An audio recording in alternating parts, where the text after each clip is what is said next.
Olá! Então hoje nós vamos dar continuidade à Grécia e nós vamos fechar essa matéria, né? Nós vamos falar do período clássico. O período clássico que é considerado o apogeu, né? Porque o que significa o apogeu? O máximo da cultura grega. Foi porque no período clássico que ocorreu, por exemplo, a hegemonia de Atenas, o surgimento da democracia, né? A consolidação do regime democrático em Atenas. Foi o auge da cultura, da expansão, né? E ele é considerado como o período do apogeu, né? Então, no período clássico, também ele é marcado pelas guerras, né? Várias guerras. Nós podemos classificar guerras dos gregos contra os persas, que foi uma guerra contra o inimigo externo, chamado Guerras Médicas, e a Guerra do Peloponeso, que foi a guerra entre as cidades gregas. Foi uma guerra interna, né, entre a Liga de Delos, dominada por Atenas, contra a Liga do Peloponeso, que era outra cidade-estado grega, liderado por Esparta, né? E que nós vamos ver que essas guerras, né, que o período clássico ele é marcado ao mesmo tempo pelo apogeu, né, porque foi o período, né, de maior desenvolvimento cultural, da Grécia, mas ele é marcado ao mesmo tempo pela decadência. O final do período clássico já é marcado pela decadência, porque as guerras que nós vamos ver entre a Liga de Delos, liderado por Atenas, e a Liga do Peloponeso, liderado por Esparta, vai enfraquecer os gregos, as cidades-estados, né? E Filipe II, rei da Macedônia, a Macedônia era um outro império, invade a Grécia, né? Domina a Grécia Antiga, e depois de sua morte, seu filho Filipe II, Alexandre o Grande, o maior general da antiguidade, ele governa e faz um processo de expansão da cultura grega que os historiadores, pelo mundo antigo, né, domina uma boa parte do mundo antigo, Alexandre o Grande, e esse período é marcado pelo surgimento de o último período da história grega, que é o período helenístico. Daí os autores sempre colocarem a helenização do mundo antigo. É quando Alexandre o Grande, né, faz esse processo de expansão da cultura grega para as outras civilizações, entre elas o Egito. Após a morte de Alexandre, o Império Grego é dividido entre 4 generais de Alexandre, né? E isso, em vez deles se unirem, eles acabam se dividindo, disputando o poder entre si, e isso vai enfraquecer, no segundo momento, os gregos, e que possibilita a invasão da Grécia pelos romanos, que dão um golpe final, né, mortal, pode-se dizer, a essa cultura. Dão um golpe final, promovendo a decadência da civilização grega. Então, esse período clássico, nós vamos analisar o que levou às guerras, as consequências dessas guerras, e, além do mais, a herança clássica, a herança cultural dos gregos. Aqui tem uma imagem, né, de um templo grego, né? Na atualidade, se você pegar um avião e for até a Grécia, esse templo existe, visitada, né? Por turista do mundo todo. Então, a primeira guerra é a guerra médicas. Médicas não tem nada a ver com médicos, é porque os gregos chamavam os persas de medos, ou medos, né? Que eram habitantes de uma região chamada Média, como era conhecida a antiga Pérsia. Então, as guerras dos gregos contra o Império Persa passaram a se chamar de guerras médicas, ou guerra contra os medos, ou guerras contra os persas. Né? E o que é que nós devemos entender? E depois vocês dão uma leitura, Esparta e Atenas não aceitaram o acordo com o Império Persa. O Império Persa, Dário, enviou 50 mil soldados para a região de Maratona, daí a famosa Batalha de Maratona, onde um soldado grego correu quilômetros e quilômetros para anunciar a vitória, ao dizer que eles tinham vencido a batalha, caiu morto. Daí ficou atrelada essa ideia de que, né, maratona, corrida a longa distância, os gregos com 11 mil soldados, isso aí são detalhes da guerra. E, na verdade, isso é mais para enriquecer seu conhecimento, porque o que se vai cobrar, se pode ser cobrado numa possível questões sobre isso, é que as guerras médicas foram a guerra dos gregos que se uniram no primeiro momento para combater os persas, que eles chamavam de medos, né, porque habitavam a Média, que era uma região fora da Grécia. Então foi uma guerra, né, de um inimigo que invadiu a Grécia. A Grécia vai ser invadida pelos persas. Tá? Então as guerras médicas duraram 11 anos e tem os conflitos, que são esses conflitos que também isso é mais, para nós ganharmos tempos, é só você dar uma leitura aí, tá? Que dentro do pensamento historiográfico isso é mais detalhes, né? São detalhes das guerras contra os persas, as batalhas, etc. Mas volto a dizer, o que é importante saber, né, é que essas guerras uniram os gregos contra o inimigo exterior. Tá? Então, os gregos vencem as guerras médicas, né, e quem é que sai fortalecido dessa guerra? Quem sai fortalecido é Atenas. Atenas forma uma liga de cidades, ou seja, um conjunto de cidades, né, liderado por ela, chamada a Liga de Delos. Delos era uma ilha que existia no mar Egeu, aonde ela ainda existe até hoje, né, a Liga de Delos, na qual todas as cidades que faziam parte desse conjunto de cidades, dessa liga de cidades, teriam que pagar imposto a Atenas e depositar dinheiro, né, enviar soldados, enviar tributos, né, impostos. Atenas se fortalece pela liderança da Liga de Delos. Né? As cidades tinham que pagar tributos para financiar um poderoso exército, né, para lutar contra os persas. Né? Atenas lidera nesse primeiro momento.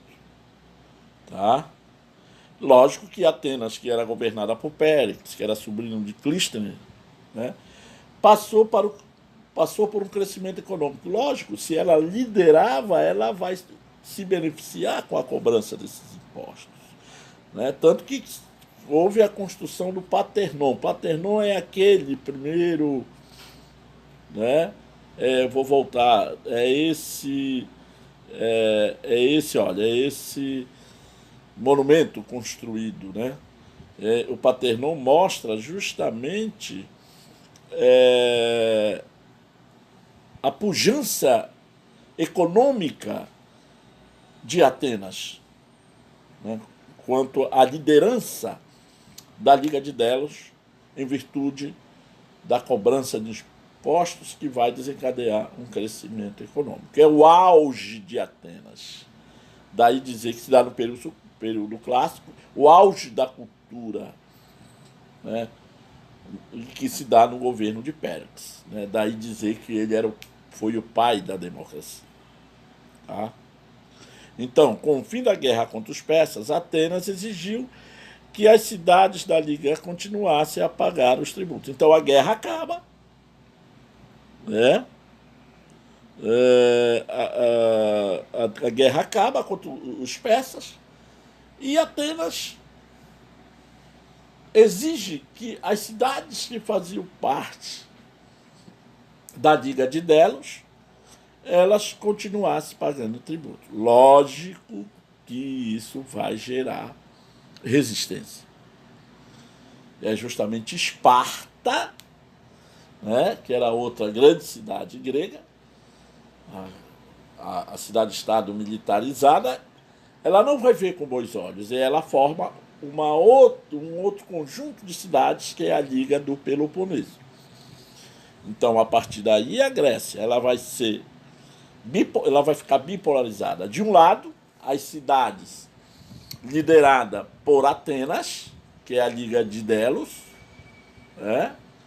E de outro lado, agora, o conjunto de cidades liderada por Esparta, né?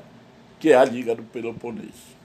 O confronto entre essas ligas vai desencadear a Guerra do Peloponeso. Então, a Guerra do Peloponeso é diferente das guerras médicas, porque as guerras médicas, os gregos se uniram às polis, as cidades-estados gregas se uniram contra o inimigo exterior. A Guerra do Peloponeso agora seria uma guerra civil entre as próprias cidades-estados. Daí dizer que a Guerra do Peloponeso, com o final da Guerra do Peloponeso, né, os gregos se fragilizam, eles se autodestroem, possibilitando, né, as fronteiras do grande império grego, elas são fragilizadas pela guerra civil entre a Liga de Delos e a Liga do Peloponeso. Isso possibilitou que Filipe II, rei da Macedônia, aproveitasse esse momento de fragilidade e invadisse a Grécia, marcando o fim do período clássico e o início do período helenístico, né? Então, nesse período, o apogeu de Atenas tornou-se conhecida como a Escola de Atenas, né? A Escola de Atenas. Atenas se tornou a grande cidade, né? No sentido imperialista.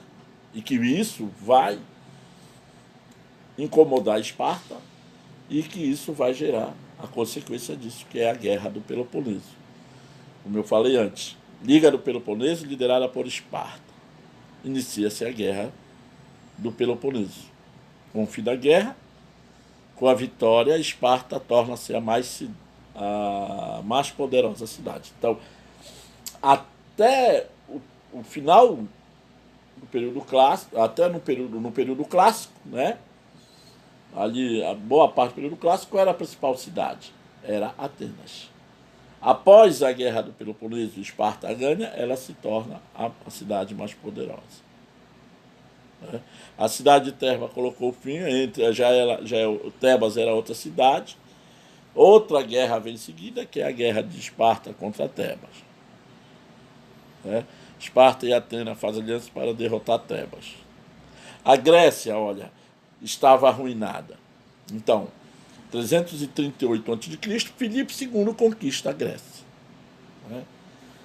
O Filipe II era o pai de Alexandre. Né? Filipe II é assassinado, Alexandre, com apenas 21 anos de idade, né, o maior general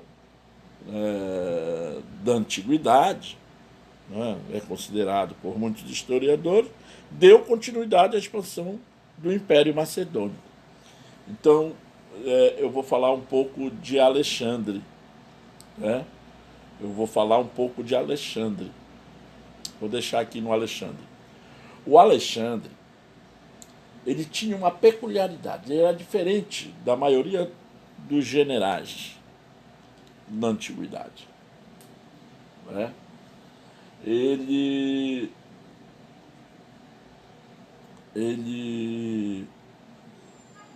quando ele herda o império do seu pai, Filipe II, ele não destrói a cultura grega, ele preserva a cultura grega.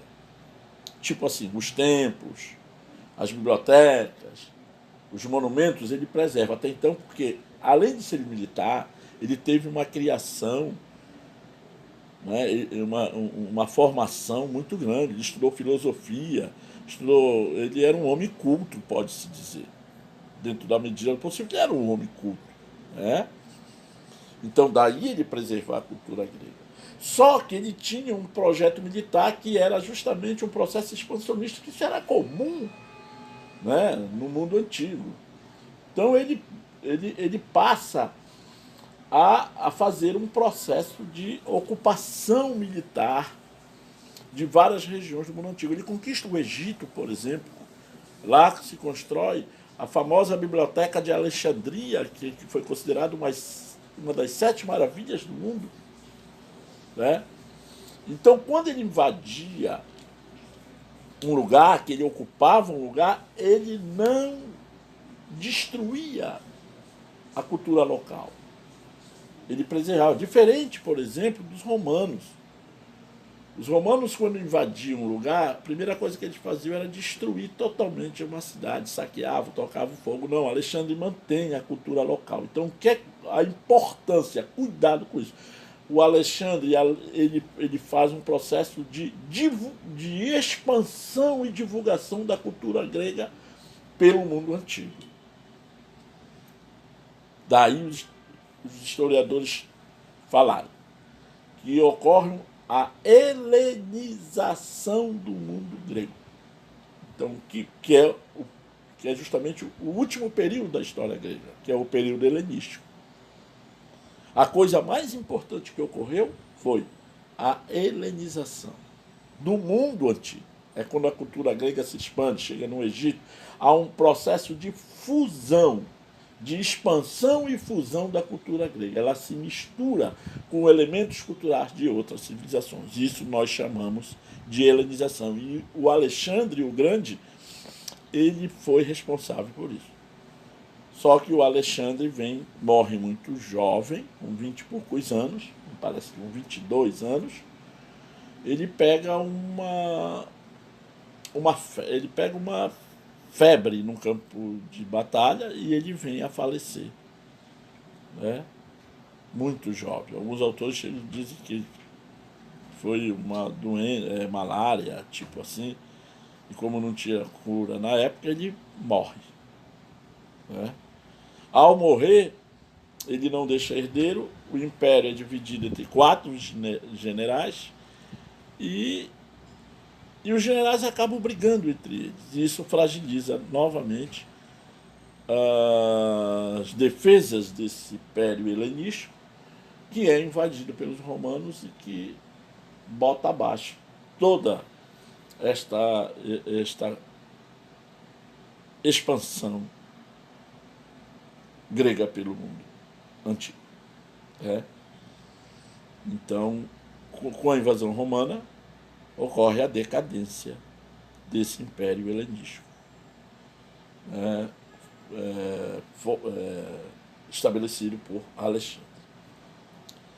A outra coisa importante é o grande legado cultural dos gregos. Olha, se nós andarmos pela nossa cidade, nós vamos ver que alguns prédios públicos, algumas casas antigas, igrejas, por exemplo, elas têm influência da arquitetura grega, das colunas. Os gregos, olha, a coluna dórica aqui, ó, a coluna jônica e a coríntia, né?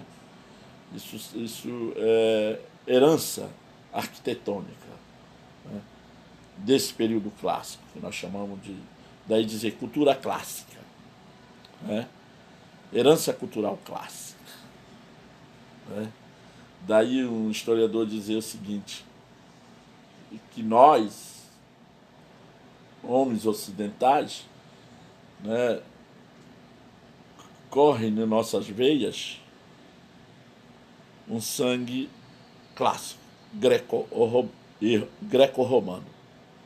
Quando ele fala as veias, o sangue, ele não está se referindo da herança biológica, mas da herança cultural.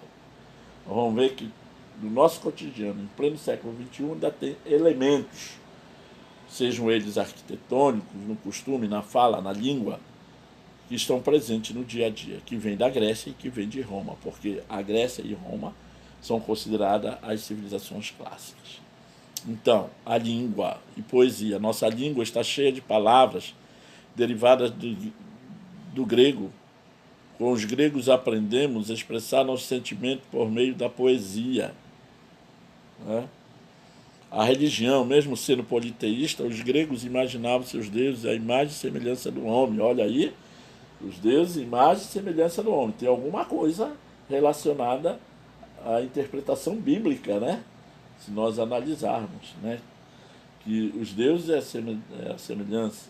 Alguns elementos expressos no conhecimento bíblico vêm da Grécia. Por exemplo, a luta entre o bem e o mal, né? A luta entre o bem e o mal, céu, paraíso, inferno, a luta entre os opostos, o bem e o mal, o fogo, a água, né? O claro, o escuro, a noção de pecado, né? Então, isso vem da Grécia. Você poderia me perguntar, como foi possível? É porque os gregos, naquele processo de helenização, eles dominaram o Oriente Médio e acabou influenciando a visão judaica, hebraica, tá? E que muitos desses elementos vão estar dentro dos conteúdos bíblicos. As leis dos antigos gregos baseavam-se em um consenso popular, ou seja, estavam de acordo com a maioria, né? Questão da noção de democracia, embora a democracia grega ela é uma democracia excludente, diferente, mas essa noção de que a soberania, o consenso popular estava acima de qualquer coisa, vem da Grécia. O teatro, né? Você pode ver uma imagem de um teatro grego que ainda existe, as ruínas lá. Os gregos construíram os teatros, né? Os campos de futebol, né? Eles têm muito próximo dos teatros gregos, né? Nessa parte central aí, em que os atores, expressavam o teatro, expressavam a comédia nasceu na Grécia, a sátira nasceu na Grécia, a comédia quando eram peças que expressavam o lado alegre da vida, né? A comédia, os atores usavam máscara, sorrindo. Quando era a tragédia, né, surgiu na Grécia. A tragédia, no sentido literário, surgiu na Grécia. Eles colocavam máscaras com visão de horror, de sofrimento. E o teatro, ó, tá aí as máscaras, olha, do lado esquerdo, bem no pé, né? Que expressava a alegria ou a tragédia, a tristeza. E o teatro era uma atividade feminina a princípio, né? Como não tinha som na época, os grandes teatros eram construídos entre as montanhas, geralmente nos vales, para que o eco facilitasse a propagação da fala dos atores. Nas ciências, Júlio, a ciência surgiu na Grécia? Sim. Os gregos, eles são responsável pelo surgimento do pensamento filosófico, racional, né? Explicar o mundo através da razão, do conhecimento, né? Na compreensão dos fenômenos da natureza, pois acreditava que o conhecimento tornaria as pessoas mais virtuosas, honestas, corajosas e bondosas, né? Enquanto os egípcios, por exemplo, tentavam explicar a essência do universo através de uma visão mística, os romanos também, os gregos eles se adiantam em relação aos romanos e aos egípcios, por exemplo. Mas se antecipam, eles entendem que os deuses são importantes, mas que o homem tem que entender primeiro a natureza. Entendendo a natureza, ele vai entender, ele vai obter conhecimento, né? Daí ele se tornar um homem virtuoso. As Olimpíadas, as primeiras Olimpíadas foram realizadas na Grécia em homenagem a um deus na cidade de Olímpia, onde existia um monte sagrado, onde todas as cidades gregas se reuniam para fazer homenagem ao deus, a Zeus, né? Então, essa Olimpíadas que existe hoje,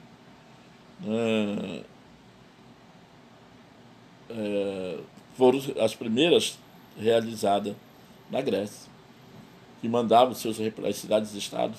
Até as guerras paravam para que as Olimpíadas fossem praticadas. Tá?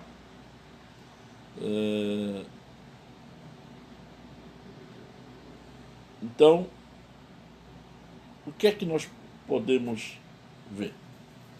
O próximo assunto será a mitologia, aí fecha a Grécia, tá? Muito obrigado.